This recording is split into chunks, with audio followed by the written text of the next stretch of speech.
The margins are narrow, but they are growing. In Pennsylvania, Biden leads by about 9,000 votes at this hour. If Biden were to win Pennsylvania, its 20 electoral votes would put him above the 270 that he needs to win the presidency. President Trump would have no path to victory should he lose the state of Pennsylvania.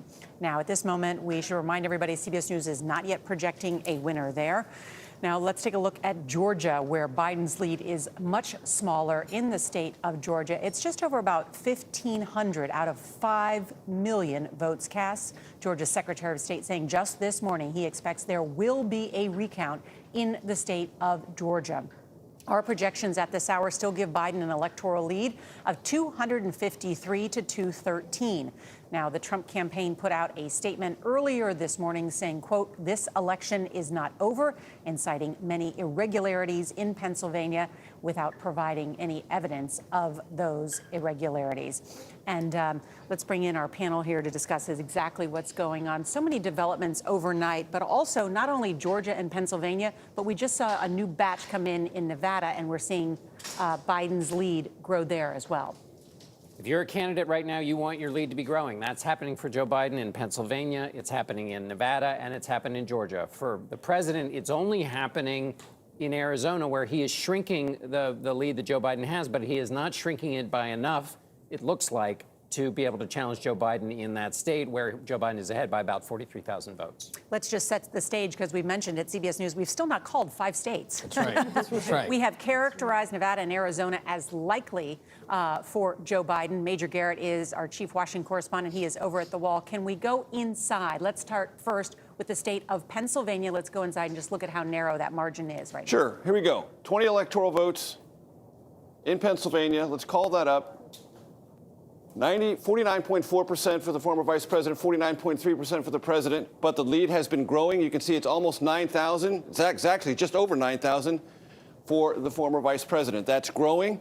And you want to compare it to where Hillary Clinton was. Look at the areas that were light blue for Hillary Clinton. Look at where they are for Joe Biden. So areas that were light blue became darker blue. That means a larger Democratic support. And very few places that were red in 2016 changed even redder. They got a little bit less red in certain parts of Pennsylvania. That's really the tale going on there. So that's the story in Pennsylvania. 20 electoral votes, as you said just a moment ago, Nora. For President Trump to win re-election, there is no plausible scenario that does not include Pennsylvania. And the trend lines, and I just talked to the former Republican governor of Pennsylvania, Tom Corbett, about this.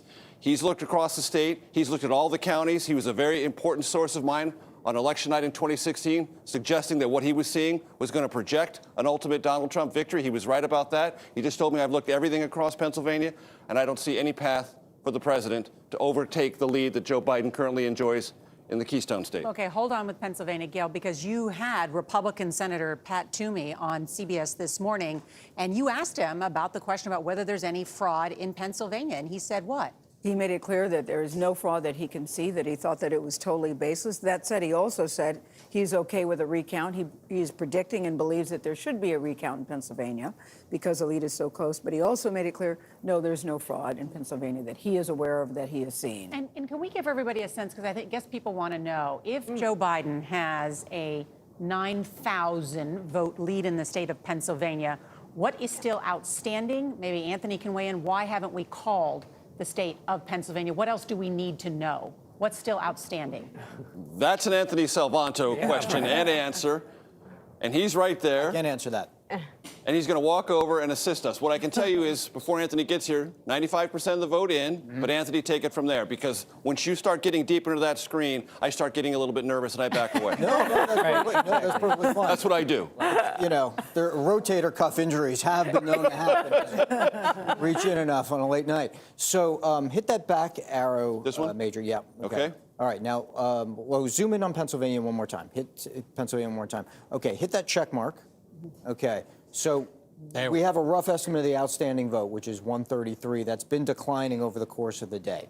Now, we're also trying to find out how many provisional ballots there may be. Okay, so the trend lines are very clearly with Joe Biden, but right now we're down to pretty straightforward math. Is what the president would need to catch up, is that just too much, right? Is it just too much of what's outstanding? We also know that a little bit more of what's outstanding is from Philadelphia, which is a Democratic area, a little bit more from Allegheny County, which is Pittsburgh and a Democratic area. But there's another wrinkle here, which is for folks that have been following this all the way through, you'll remember, this is not just about geography, it's about type of ballot. If it's an election day ballot, it may favor the president because a lot of Republicans voted on election day. If it's a mail ballot, it may favor Joe Biden because a lot of Democrats voted by mail. So trying to determine what that is, and then finally, is there enough of a cushion, enough of a margin for Joe Biden that if you project out to when more votes are counted, all the votes are counted, that it would still remain with a Biden lead. And that's sort of the anatomy of a projection. And that is so well said, Anthony, and just everybody wondering why he has both an earpiece and an AirPod in his ear is because that's what he's doing. He is doing so much work all at once. He is triple tasking. He's a right good now. multitasker. Yeah, it's not a playlist. And when he's the pilot, I can push the right buttons and the screen will work. So as long as he's the pilot, I can get through this. All right, good. Well, we'll give you a break for a second and go inside each of these states as we progress through this hour. Nancy Cordes has got some reporting on what essentially members of Congress are saying to the White House at this hour. Right. The president is not getting the lifeline from top Republicans that he would like to be seeing, starting with Pat Toomey, who you just discussed, who told Gayle this morning he thought the allegations that the president was making were disturbing and that he didn't see any evidence of what the president was alleging. When the top Republican officials in the state of Pennsylvania, if he's not on your side, that's a bad sign. That seems to be, though, Nancy, what most people are saying about the president's allegations. And very few are coming to his defense on this. Perfect example, James Langford of Oklahoma said, I don't have any evidence of fraud. If the president does, he should come out and say it. So another Senate Republican who has sided with the president many a time, not doing it now. Roy Blunt, another senator from Missouri, a Republican. He's the chair of the Senate Rules Committee.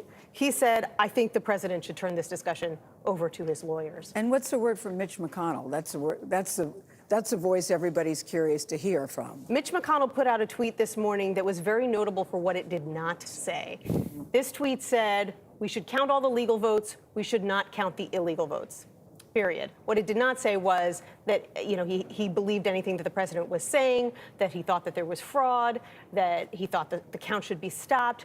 That's what the president has wanted to hear from Republican leaders, but he didn't get it. I should point out one notable exception to what you're hearing from a lot of these top Republicans is the top Republican in the House, Kevin McCarthy, who said that the president has won. And so everybody who's listening, do not be quiet. We can't let this happen before our very eyes. So he's really splitting with the leader of the Senate, Mitch McConnell, here. And I think that's more a reflection, not so much of his personal politics, because he's actually more moderate than Mitch McConnell. It's more a reflection of the politics of his conference. And he knows that there are a lot of House Republicans from very red states who are with the president on this, and he needs to show that he is. Interesting tweet from Donald Trump Jr., who called out potential candidates for 2024, saying, okay, 2024 candidates, time for you all to speak up. I thought that was very interesting, that he was calling them out. And they did within minutes. Some of them did. Right. They put out some perfunctory statements, the Tom Cottons, the Ted Cruzes of the world, who have been hopscotching to early voting states already, supporting other candidates because they want to keep their options open for 2024. All right, thanks, Joel. Let's bring in CBS News' Nicole Killian. She is covering the Biden campaign. She is there in Wilmington, Delaware. And what are some of the discussions that are ongoing right now in the Biden campaign? Well, I can tell you there are discussions happening in the campaign, and for the most part out here at the Chase Center, it has been relatively quiet, and even the candidates themselves have been pretty quiet on social media. What we do know is that the Biden campaign continues to track the races. They feel very good about where they are in Pennsylvania and in Georgia. And they are also dismissing some of the president's comments last night from the White House about the integrity of the election. And they say if he refuses to concede, that it is ultimately the American people who decide this election. Now, yesterday, the former vice president urged patience with the vote count and said that he had no doubt that he and running mate Senator Kamala Harris will prevail. He also attended a briefing on the coronavirus and the economy. CBS News has also learned that in the event that Biden wins, there are plans for additional Secret Service protection, although the agency said it would not discuss its methods, and temporary flight restrictions have also been extended around the former vice president's home here in Delaware. Nora? Nicole Killian there in Wilmington. Thank you. Let's bring in Ed O'Keefe. And Ed, what the campaign doing right now? They're preparing for the possibility that he may have to address the nation. Yes, they are likely to come later today. That is not only designed to keep the momentum going, but to get ahead of anything the president himself might try to say again today. They've rented that space there in Delaware, just a few minutes from his home. That's from where he would speak. And then, in their view, the transition would begin. There is a Biden transition team already in place by law. It's had to be for several months now, since the summer. And it's believed that hundreds of people would quickly be hired to begin what's called an agency review process, where they send in transition staffers into each of the agencies and literally start lifting up the hood and looking at what's been done, what could be changed, and who will stick around. One other thing I think we should emphasize here, this is, a lot of people watching today across the country, quite anxious, quite nervous about what's going on, might be frustrated and upset by the results. There's one guy who's quite accustomed to close contests. Consider the history. 50 years ago this week, a young Joe Biden won his first political contest, a seat on the Newcastle County Council, and he won it by just 2,381 votes. 2 years later, he won his Senate seat by just 3,100 votes. So he's somebody who knows how to win a close contest. He's been through it before. One of the few. Has he given any indication what time he would speak today? Have they said? It depends on if and when news organizations project him to be the winner. And as Anthony showed us, there are still some votes outstanding that lead most news organizations at this point to But what withhold about, that. and I know that the president has mounted a number of legal challenges in these states. The former Vice President Joe Biden has a huge legal team that he has had from the beginning, including Bob Bauer. Right. I know that you have spoken with him and those close to him. What do they believe about the merit of some of these legal challenges that President Trump has mounted? The Biden legal team that is in place if needed has not engaged in any single one of these lawsuits filed by the Trump campaign so far. Why is that? Because they see no merit and no reason to do so. And as we've seen, most of them have been quickly tossed out by judges because there was no evidence or there was no standing. So unless or until they believe one has merit, they'll get involved. It's likely that they will send, and we know they have people in position to observe recounts, as Georgia now says they're going to hold. If there's a need for one in another state, they would be there for that as well. Many people are already praising Joe Biden, though, for the way that he has handled this. From the very beginning, he was calling on calm. He was calling on patience. He said, I know there are many people that didn't vote for me, but I am not I'm the president. I would be the president of the United States, and I would be in charge of governing all people, right, regardless of how you voted or not. Yeah, it's not red states, blue states. It's the United States of America. And we can expect such an important message at this particular time. Absolutely, and we can expect he would amplify that message later today. Remember, we've seen the exit polling in the last few days that shows that about 50% of the country would be angry or concerned about him becoming president. You have to acknowledge that, and one wonders how the president might stir the pot as well. So Biden's going to continue to try to keep that kind of a message out there. Except speaking of pot stirring, you have a Biden spokesperson saying the United States government is perfectly capable of escorting trespassers out of the White House when asked if the president refuses to concede, which seems neither gracious in victory nor in keeping with the tone set by the candidate, Joe Biden, who has consistently been talking in a way that is contrary to Donald Trump and letting that contrast show. John, it does seem a bit inflammatory, which surprises me, Nora. When you reached out to the campaign, they said, oh, yeah, that's true. Yes, we did say that, and we mean that. And it reiterates something he said himself back in July to Trevor Noah on The Daily Show, that there are people who would remove him if necessary. And but we are a long way from that. We are. Of course, President Trump, if there is going to be a change in power, any president stays through the inauguration. Right. But the Biden camp has made it very clear to Ed and to I and to others that they're not going to wait for a concession from the president, as you typically do, to come out and declare victory. If the media organizations say that he has gotten to 270 with any combination of states, whether it's Arizona and Nevada, whether it's Pennsylvania, he is going to come out and declare victory. And which reminds me, because it was very late in the night of election night in 2016, did Hillary Clinton and Donald Trump ever end up Yes. speaking? Yes. that They night? did Yes. speak. Okay. Yes. She did call him. Yeah. Yes, Yeah, she but called she him didn't first. come out that night. She And did that not. is She the did not. precondition. Her campaign That's- manager did. That's the precondition for the peaceful transfer of power. You go through a series of steps, and one is the concession, and that sets the ball in motion so that this can be peaceful. And there's a lot of work to do, as Major mentioned earlier. There's a lot going on in the world. The transition needs to start happening if it's going to, because the to-do list is awfully full. I don't know if we've had another instance in modern history where someone has come out and declared victory in the race for the White House without waiting for a concession from their opponent first. And that was what Trump did in 2016? Yes, he did. She called him, you know, I think the Clinton campaign was in shell shock. This is not what they expected to happen. But still, she called the president and conceded, and that's when Right. he came out and declared victory. All right, I want to bring in Major Garrett on that point, too. Yeah, it was a cell phone conversation. Hillary Clinton called. Kellyanne Conway had the phone, handed it to Donald Trump. Donald Trump took the call. There are people within the Trump inner circle that still have that on their phone videos, capturing that moment. After that, the president gathered the family, gathered those who were with him in Trump Tower, went to the Midtown Manhattan Hotel, in the Hilton Hotel there. I was there. The country watched it. He walked out, gave his speech. That's how the process worked on that evening. One quick thing about what's going on. I've been talking to several Republican officials this morning, and they say, look, the Republican Party is also the Trump Party. And if a lot of Republicans already at this point start saying, oh, the president's got to give in, the party beneath them, the one that identifies with this president, will be enraged with them. They have to work the party and the president through this process. And they tell me they are doing that, but it will take a matter of time, and it is step by step. And if they feel, or rather, more importantly, the grassroots of the Republican Party that is strongly for Trump feels these Republicans are getting ahead of the president or forcing him or pushing him, they fear the blowback, and they're trying to work through the process gradually, quietly, much of it behind the scenes. Building an exit.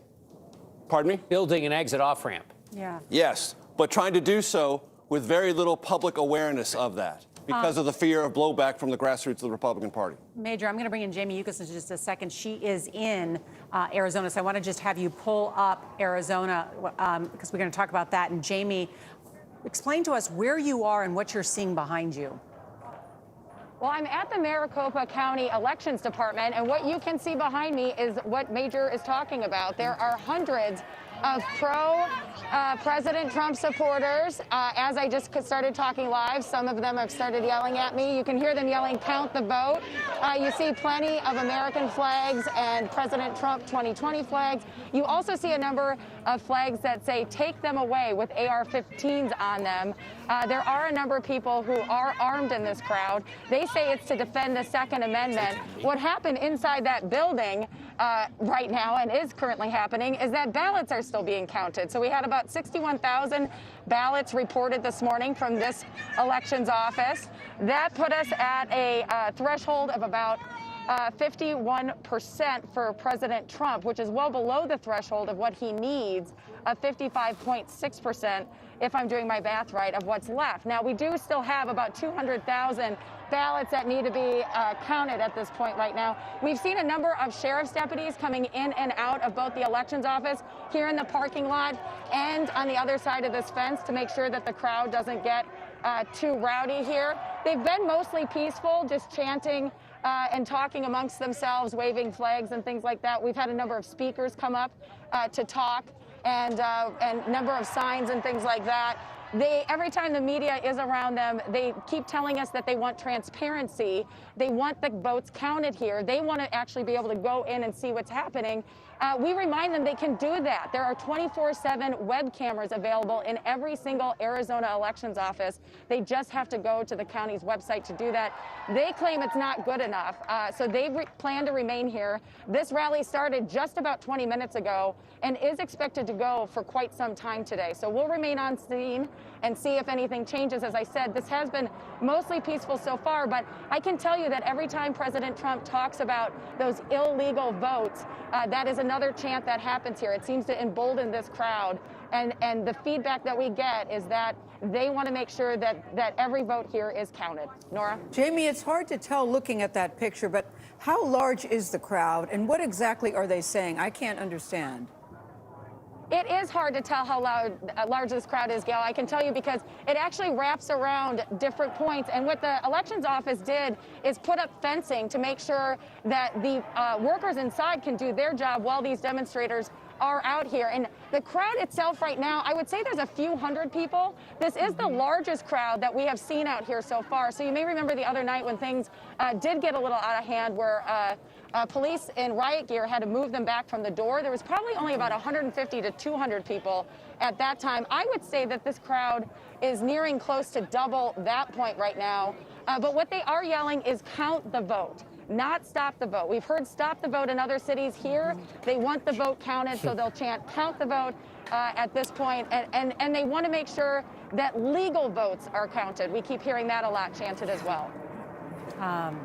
Jamie Yucca is there in Maricopa County. We should also note for everyone that 93% of the vote is in there. Also at CBS News, we have just within the last hour or so projected that Senate race there in Arizona for Mark Kelly, the former astronaut. That is a Democratic pickup in the state of Arizona, and it just might be that Joe Biden is actually riding Mark Kelly's coattails in the state of Arizona because he has a much larger lead there. I wonder if we can just quickly go to the wall in Arizona, because according to my math, it's about 43,700 lead for Biden. Right there. And I understand that there's still some votes to come in from Pima County, which is Tucson. Which is right down here. But what I want to show you, everyone, real quickly, is what things stand now and what they were in 2016. So watch carefully and keep your eye right here. This is Maricopa County. Keep your eye right here. Boom. Wow. Light red, light blue. That's the whole tail of the tape in Arizona. The suburbs around Phoenix in 2016 were for Donald Trump, nominally. Where are they now? Nominally and pivotally, they are for former Vice President Joe Biden. That's a good illustration. You were there. You did that piece for 60 Minutes. What's changed? Two things have changed. A lot of people coming in from California, 300 people a day move into that county right there. And the other thing, of course, is the rising Latino vote in Maricopa County in Arizona, but in Maricopa County in particular. If Joe Biden wins Maricopa County, it'll be the first time a Democrat has won it since 1948. So, and the reason this is important is not just because he gets the electoral votes, but because Democrats believe that Phoenix is like Denver, a city that went blue and a state that went blue and is now locked in, that basically it is following a trajectory that Virginia followed and that they hope North Carolina will follow. They think Georgia's following, which is as the state gets changes, that it becomes a more democratic state. And then what, more younger and more diverse? Younger, more diverse, and well, basically that, yes, and that and that there are more states trending in that direction than there are old line states. The other difference is that Arizona's a red state, but it's a John McCain red. It's not necessarily overwhelmingly a Donald Trump red. And in Arizona, you know, they really revere John McCain and his legacy and his kind of politics. Fair enough. But this is one of the great questions, because there's a whole bunch of Republicans in Arizona who say, no, we don't like John McCain. He was a rhino. So there was this clash about the future of the party. And if Arizona turns blue, then a real verdict will have come in about the future of the Republican Party. But I think there are enough Republicans there in the middle who know that John McCain and President Trump famously clashed. They know what President Trump said about John McCain not being a hero, and they know that John McCain and Joe Biden were great friends for decades. And let's not forget about the endorsement for Cindy McCain for Joe Biden. It's interesting because one of the signals from this election, and you're going to be covering it in Georgia, as those politicians take what's the weather of the politics right now to try to get elected or reelected in the Senate. But in Arizona, you've got to read the weather as it's getting bluer. There are now 2 Democratic senators for the first time in 70 years. Maricopa County went to a Democrat for the first time since 1948. The state is changing, and that the weather, at least in Arizona, is looking bluer. We have promised from day one to be completely transparent with our viewers, as we've urged patience. And so as we look at Arizona and we label it likely Biden, we see that change that Major just pointed out in Maricopa County. The reason that CBS News has not projected that race for either candidate is because there are about 140,000 more early ballots to process there. That's why we list that state as only 93% in. And so while there's some modeling that the very smart statisticians and folks here at CBS News and other networks can do, at this point, out of abundance of caution, we are just calling it likely Biden. Right, Major? And if I could for just a moment, there's been a conversation about tension in the air. I just want to talk about 2 bits of intellectual tension within the Trump world. One, Arizona, keep counting the votes. Pennsylvania, stop counting the votes. I would describe that as intellectual tension. Second point, Doug Ducey is the governor of Arizona. He is a Republican. He is presiding over the legal counting of legal votes in Arizona. And a large crowd that is carrying weapons legally there is yelling and intimidating, so much so they had to apply security protection for the people of Arizona legally counting these ballots. There was a long-running conversation during this campaign year about mob rule and unruly mobs creating an atmosphere of discord or unsettledness in America. I'm not describing it that way, but you have to ask yourself, what are they yelling for? How are they yelling? And is that a mob that's trying to interfere with a legal process that is being overseen by a Republican governor in the state of Arizona? Got it. But Major, it has to be disconcerting when you think about these poll workers. They are, number one, they're volunteers. They are just regular, normal, everyday people who just want to do their civic duty. They're your aunts, your cousins, your brothers, your sisters. The fact that they are putting themselves in jeopardy, I think that they are really another form of frontline workers. Yeah, they By are the live. way, The fact This that is they them have live, to, yeah. this completely is them. transparent. Transparent. It's There are live. So anybody cameras- says You're that right, there's Nora. something going on nefarious You can behind look closed at it. doors. You can look at it. It's all right there in the open. The fact that these people have to be escorted to their cars because they are doing their civic duty just makes no sense to me. Just in the makes no sense category, the protesters are also chanting for what is actually happening. Yes. Votes Right. are getting counted, and it's so transparent. We were just watching Exactly, it on TV. John. I mean, Such a good point. And also the point that the president keeps saying, legal versus illegal. Would you please explain to people and to me, what is an illegal ballot? well, what is that? what we know an illegal ballot is not. You cannot define the votes that go to your opponent as illegal. This is essentially what the president is trying to do. Yes. It's much the same way he tried to define news he didn't like as fake news. yes. The problem for him in this instance is where he can spin the news environment. He can't spin those good people doing the basic counting hour by hour. And he hopes very much that those good people doing that methodical counting will bring him a result in Arizona that will help him. It's not happening that way yet. But he needs the integrity of the count that's going on in Arizona to work for him. So that's another way that there is tension. One more thing that I just wanted to button up, which is that the numbers that we got in from Maricopa this morning, that changed a little bit of the margin, but not much. Not much. They broke 51% for Donald Trump. And I'm reading that everybody in Phoenix and in Arizona, the experts are saying that Trump would need almost 60% margin in order to take back that lead in Arizona. Is that correct? And so that's some prognosticating that's going on right now. Right. That's the immutable truth of mathematics. And to John's point, you can't argue your way past that. You can't tweet your way past it. You can't bully your way past it. The math is the math. It's being added in fully transparent ways in Arizona and every other toss-up state. We haven't projected this. We're just showing you the math.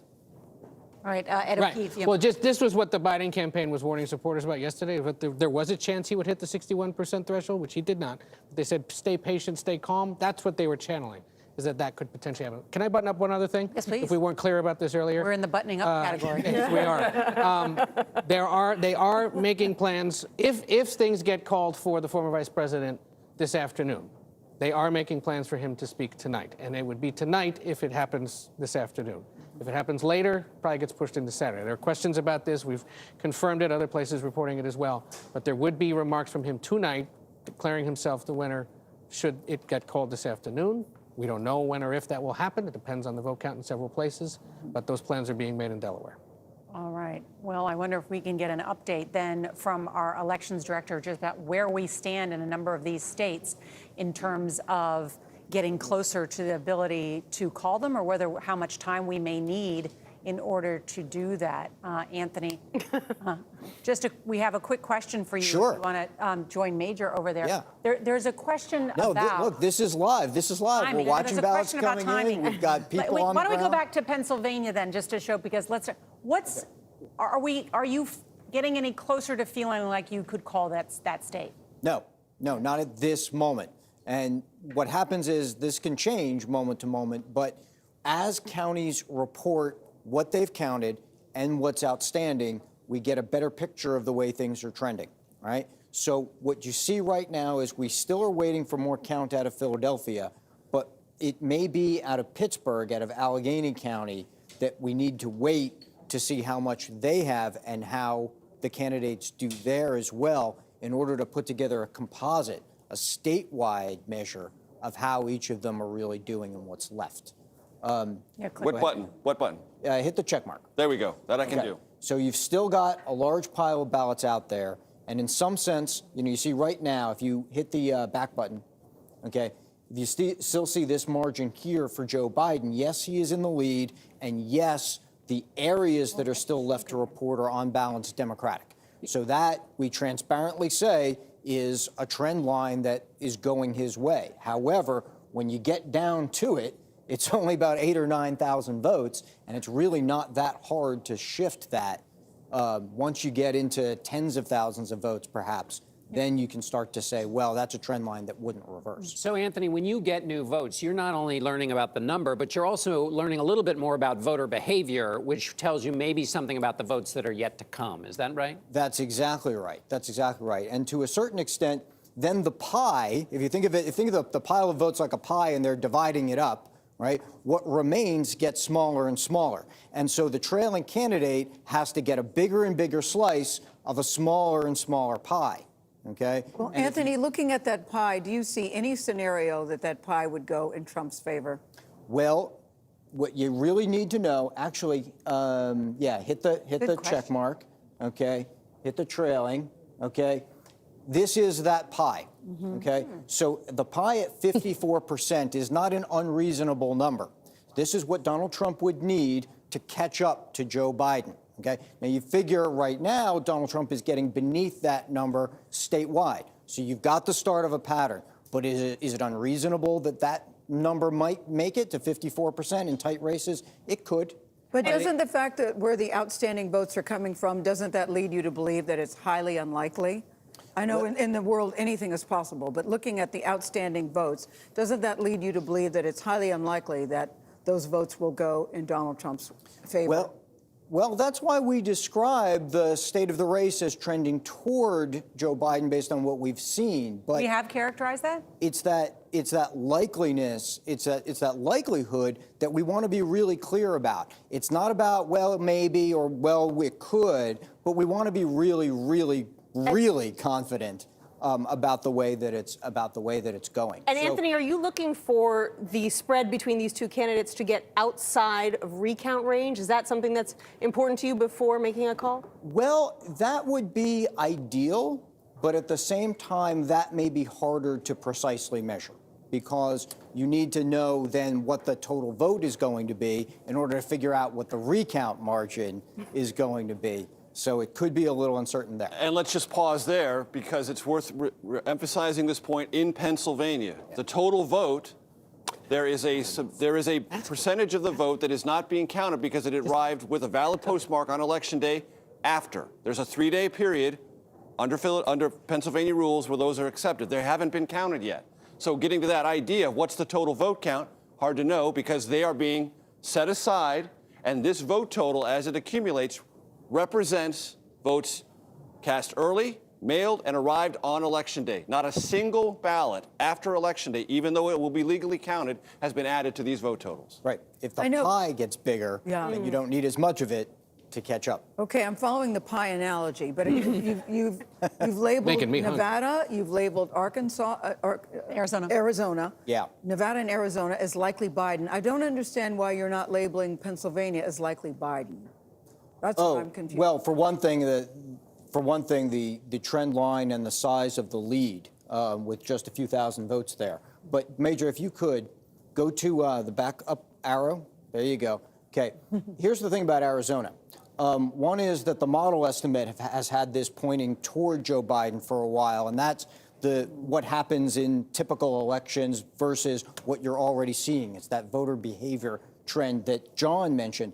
But the other thing here is, and this is the tricky part about Arizona, is that you get Maricopa County, which, as we mentioned, John knows so well. But when we get ballot results from Maricopa County, we don't necessarily know which portion of it they're from. And it's so large and it's so diverse that makes it a little bit harder to try to figure out what that trend within the county would Meaning be. some areas are concentrated Trump areas within Maricopa County. There's no question about Absolutely. it. It could be from a place that's very Republican. It could be from a portion of it that's very Democratic. What I can tell you, and this goes back to something you said earlier, here, let me turn on the pencil for a second, is that as we've seen ballot reports out of there, Joe Biden has been fairly stable in some of those now at about 51%. There was a point earlier yesterday when his numbers were going, say, 53% to 52%,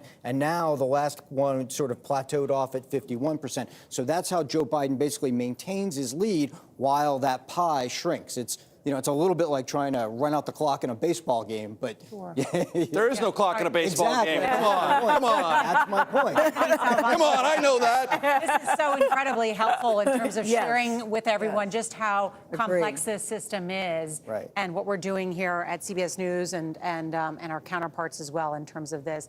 Thank you so much. I want to bring in our CBS News political analyst and former White House Chief of Staff for President Trump, Reince Priebus. Reince, good to see you. Thank you for joining us. So, have you spoken with President Trump? I recently spoke to him, and he wants to do, I think, what you're all hearing. He wants to make sure all the ballots are counted. I think he wants to make sure that it's fair and it was clean, and he's got people around the country checking in of all that. So I think that's the process, and I think that's what the campaign's going to follow. How would you describe the mood within the White House? Well, I think, I heard you talking about Arizona. I think that there is a real feeling, and I understand what you said about the last batch. I thought that some of that last batch in Arizona came from Pima County. I could be mistaken, but knowing what's out there, I think there's some confidence on the campaign side that this election in Arizona is going to swing 1,000 or 2,000 votes either way. But he's losing getting Pima. Arizona back in. He's losing Pima 59-39, the president is. So you wouldn't want, that's not a good county for him.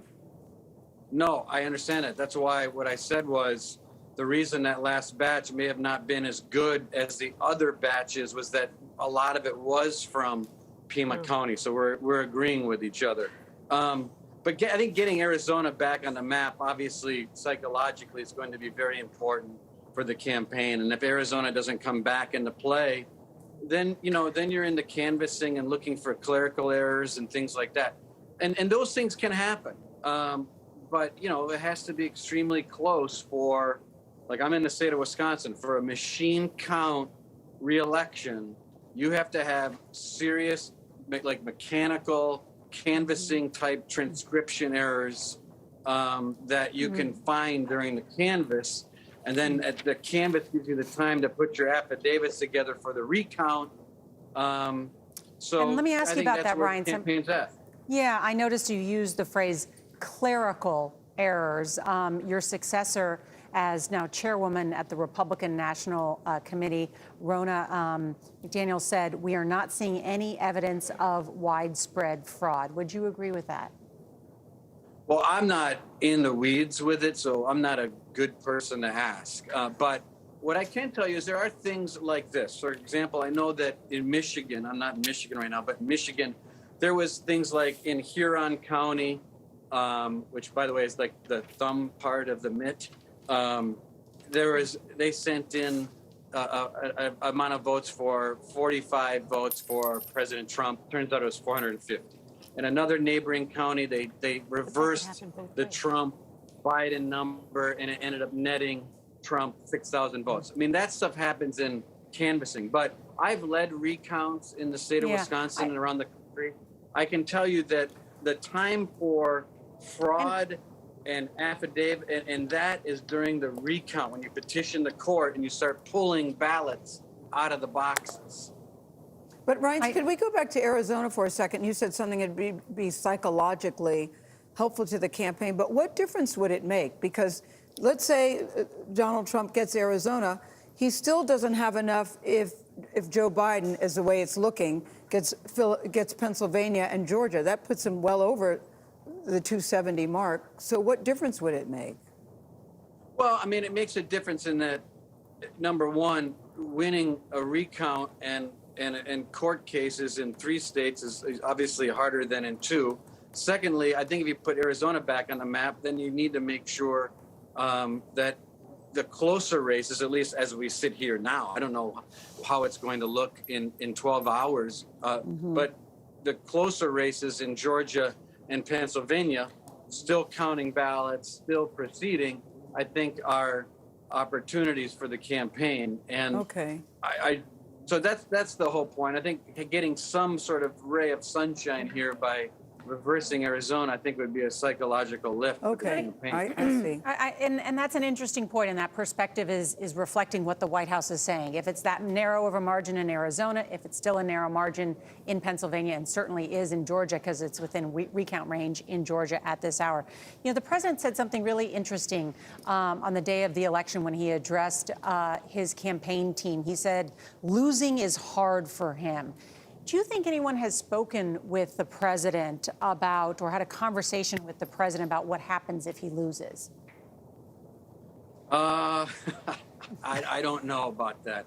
I think the mindset now is to keep thinking about winning until the time comes that, you know, it isn't. But I think their view is, and the campaign's view is that they're going to get Arizona back on track, and then they're going to fight it out in Georgia and Pennsylvania. And let me remind you, I know you know this, and it's that in 2016, when I was heading up the RNC, we were conducting and paying for recounts in 4 states across the country in November and December that Hillary Clinton's campaign launched. So this isn't like sour grapes or some kind of untoward activity. This is what campaigns do when you have really, really close races. They go to canvass, they recount, and the process plays out. I mean, that's what campaigns do, especially in now, 2020 and where we are today. Hey, Ryan, it's Nancy Cordes. I hear what you're saying, that campaigns ask for recounts all the time. But what they don't do is they don't say that the voting is illegitimate. They don't say that the votes that aren't for them or the votes that came in late are somehow illegal. You would agree, right? Well, I've said things like that many times. So I think that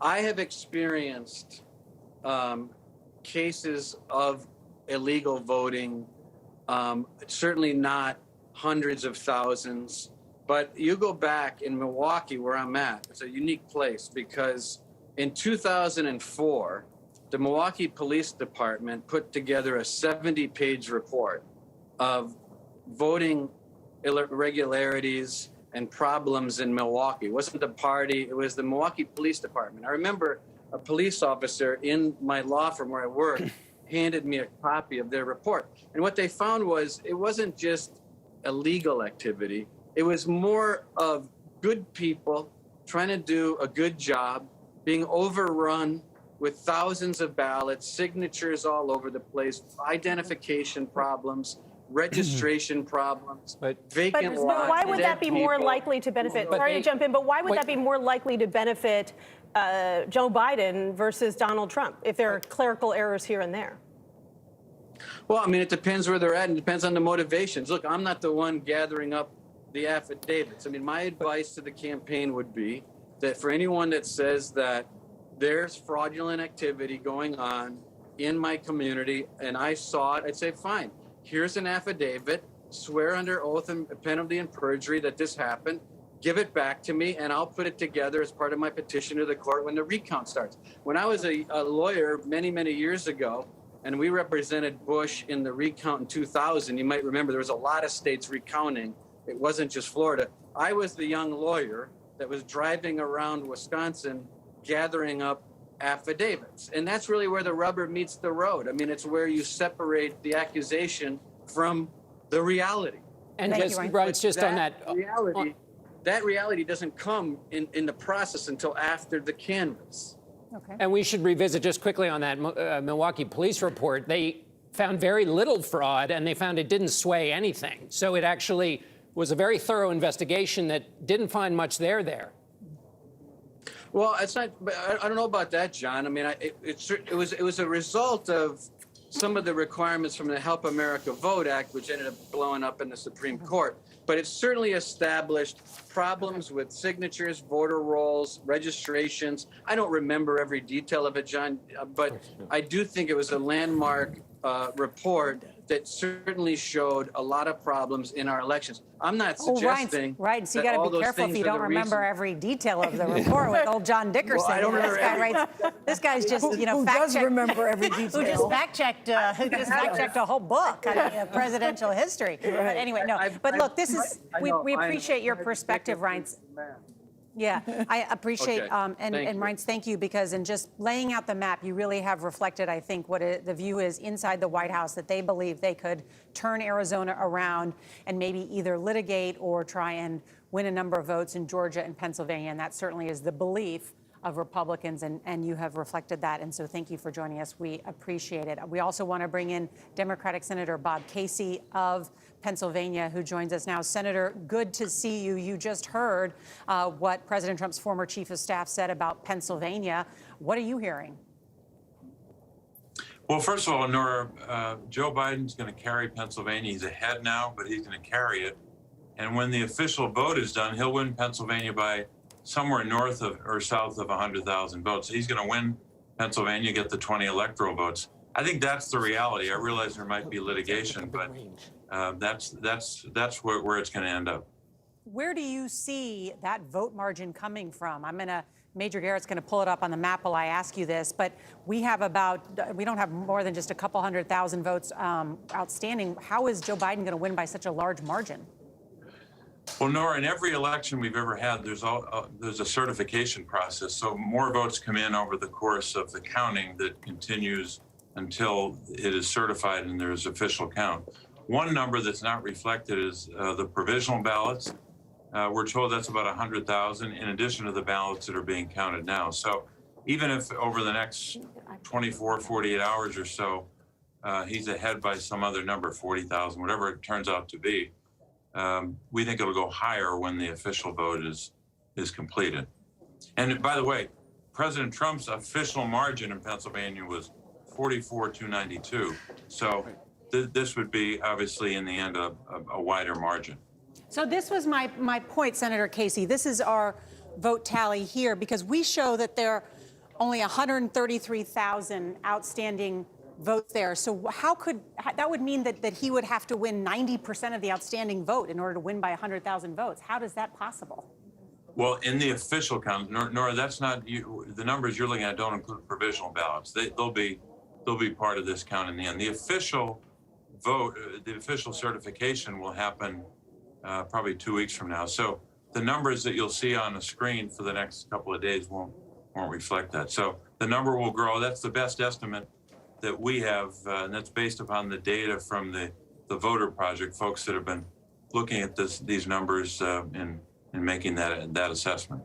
Senator Casey, it's Ed O'Keefe of, well, this is CBS. Good to have you with us. I know you're ID in there, Ed. I know you're also a native of Scranton, and you also subscribe to the former vice president's theory on how Democrats should try to win elections by being sort of middle of the road, try to be as mainstream and welcoming of everyone as possible. Did he accomplish that goal, given how close the margins are in your state? And how difficult, give us an early sense, do you think it's going to be if the Senate remains in Republican control, maybe by just 2 or 3 votes, to get the Biden agenda enacted should he become president? Well, I don't want to get ahead of things right now. I do think that if Joe Biden's the president, I believe he will be based upon the data, but and the Senate remains Republican, we don't know that yet. That'll be a challenge at a time of real crisis. I can't think of anyone better prepared to meet the moment, to meet that challenge than Joe Biden. But if you look, the map behind me tells a story that both parties should pay close attention to, at least with regard to how to win Pennsylvania. Joe Biden ran a campaign that allowed him to do substantially better than 2016 in the 4 suburban counties around Philadelphia, and also to get a better number in Allegheny County, where Pittsburgh is, right over that shoulder, and obviously to do well in Philadelphia. But he cut into margins in northeastern Pennsylvania and to a certain extent in central Pennsylvania. So he ran a strong campaign, and that's why he's the winner. And can I ask you about that, Senator Casey, because I just pulled up on our map here, too. I mean, Erie, Pennsylvania, a state which we show the former vice president leading President Trump in Erie. I mean, that was, explain for people who don't know Erie, what's so significant about this county. Well, Erie went from, it's written up there, but I think I'm remembering this right, plus 16 for President Obama, minus 2 for Secretary Clinton. I did very well in the 18 election. We was able to flip it back by 18. But just winning Erie by several percentage points is a big pickup. So in the counties where he had to reverse things, he was able to do that to a large extent, or at least to keep the margins down in a lot of counties. Yeah. And Senator, what is your sense about when we will get the next tranche of votes from the Secretary of State? Nora, I don't know. That's the short answer. Senator Casey, this is Major Garrett. Because you mentioned it, for the benefit of the audience, in Pennsylvania, what is a provisional ballot? How is it put together? And under what conditions is a provisional ballot accepted? Because you mentioned it, that's an important part of the process there. Please walk us through it. To the extent you can. Uh-oh. Oh. What a setup, too. That was a really important answer I was waiting for. We lost you, Senator. Tell him to hit the mute button, Major. Tell him to hit the mute button. Tap your ear. It's like he's on mute. Yeah, go ahead. John Dickerson has a question, too, for you, Senator. Thank you so much. We appreciate you answering all our questions. Thank you very much. Well, this is... Oh, there he is. Oh, wait, don't go anywhere, Senator. Senator? Yes. Are you still with us? All right. Can you give us the provisional ballot answer? We somehow a gremlin got in there and gobbled it up. So please, with our indulgence, give us that answer one more time, please. Yeah, Major, I won't be able to give you an exegesis on provisional ballots. No. Big picture. Big picture. But here's what it is. Big picture. Here's what it is. They are ballots that have a challenge attached to them, meaning that there's a question about whether the voter is eligible. There are lots of them every year. I'm told it's about 100,000. Those will be worked through. My experience I've been in 6 statewide general elections. My experience is when the provisional ballots have been counted, I got a bigger margin. So if that prevails, that's obviously going to be significant for Joe Biden. But I can't predict how many of those he'll get. All right. Senator Bob Casey, thank you for walking us through what provisional ballots are, as well as your understanding of all of the counties in the great state of Pennsylvania. Thank you so much. John Dickerson? Thanks very much. I just wanted to read a comment here by Senator Ben Sass of Nebraska, who says, voter fraud is poison to self-government. So these are major allegations. He's talking about the president's allegations. Continuing from Senator Sass here, if the president's legal team has real evidence, they need to present it immediately to both the public and the courts. In the meantime, all legal votes need to be counted according to relevant state laws. This is our American system, and it works. That's from Senator Ben Sass, Republican of Nebraska. And Boy, Nancy, Senator Ben Sass is really becoming very outspoken. Right. It's always easier to be critical of the president, the leader of your party, once you know that you're going to win re-election or that you have. That does tend to embolden. One of the things we're taking here, though, is what what do Republicans see the political weather as? Right. And where is the president of their party? And do they need, either in the moment or for their political future, to look like they are rushing to his aid? Or do they find themselves extremely busy with other things and they can't comment right now? Yeah. Or do they take the route that Senator Sass took, which is to position himself in mild opposition to the president? And I'm actually, curious to see- they've gotten pretty used to this dance over 4 years, true. frankly, Yes. on a number of issues that they sort of start to one by one send this signal to the president when they feel that he has really gone seriously astray. And then if he doesn't get the message, the calls get louder and more numerous. And so this is kind of the same pattern that we're seeing here, where you've got Sass coming out after Pat Toomey, after Roy Blunt, and a number of others. And I suspect that if at some point today the race is called for Vice President Biden and the president still refuses to concede, those calls will get dramatically louder and you'll be hearing from a lot more. But it seemed remember- many times, though, guys, it was like they all needed pedicures in Peru. Nobody wanted to speak out against the president, even when they vehemently disagreed with what he was saying or doing or tweeting. Because they know that in many cases he is more popular with conservatives in their state than they are. Yeah. And I can't tell you how frustrating it is time and time again to ask them in the halls of Congress about statements that they know are untrue, and they will tell you And they no, would up walk is on down, by. Remember, though, black is white, and they won't. part of Nebraska went for Joe Biden. The one congressional district did vote for Biden, so he is reading this politics of his state to some extent. Well, I also think we should go back to the big map right now, because while this is an electoral college victory that either side needs to win, in the popular vote, you can see here that Joe Biden has won almost 74 million votes, and Donald Trump has won almost 70 million votes. And so that's in part why Republicans are reluctant to criticize this president, because there is an enormous amount of people that came out and voted for him, wanted him to continue 4 more years in the White House. And to John's point about the future, there are just 1,460 days until Election Day 2024, in which Ben Sass might potentially be a factor. So And you're frankly, thinking the ahead. president was very helpful to Republicans down ballot. The fact that he was back on the ballot this year as opposed to 2 years ago meant that they were able to pick up about a half a dozen House seats that they didn't think that they could win, because when he's on the ballot, it brings out conservative voters. It's worth reminding that so the conversation we've just had here feels pre-election in the sense that it's all about positioning and supposition and punditry. There is anti-punditry going on, which is to say the process of counting votes, which is the real measurement of the people's choices, and then the courts are deciding too. And that's one way in which this conversation, which might have a familiar feel, is being backstopped by something real and something that's giving us actual results and something that's long-standing. And that's why this is a very different political situation than the one the president normally finds himself in. And the fact, too, I think, Nora, to your point, you can't underestimate his power, President Trump's power and his popularity. The fact that it was still this close in so many places means that there's a lot of work that now has to start on either side in terms of uniting this country. And that's what I'm worried about. That's why the White House at this hour saying the president has no plans to concede.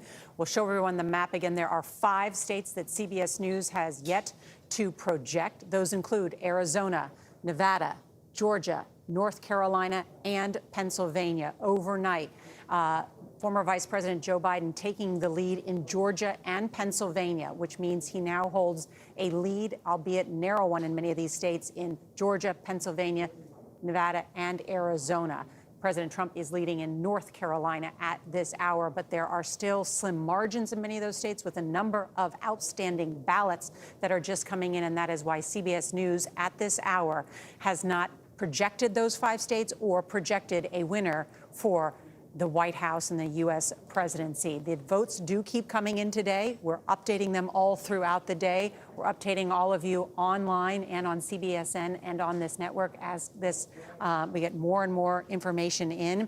And I think we'll get updates throughout the day, too, also from the president's team about his plans and additional legal challenges if they see them, because part of this, in addition to a recount in a number of these states, may also end up in some court battles. John, I'm curious, the history of a recount. How often does a recount actually change the results? Well, Do you know? I'm out of my depth there, Gail, except to say this. Often you have recounts and they'll find 100 votes, 200 votes, 300 votes, but it's small. I can't at present think of. Now, there are lots of instances in which somebody is ahead at one point, and then when all the votes come in and are totally counted, and that they, and that happens actually in Arizona quite a lot, that it changes, that the final score is not the same as the scoreboard, to steal a metaphor from last night, but that's different.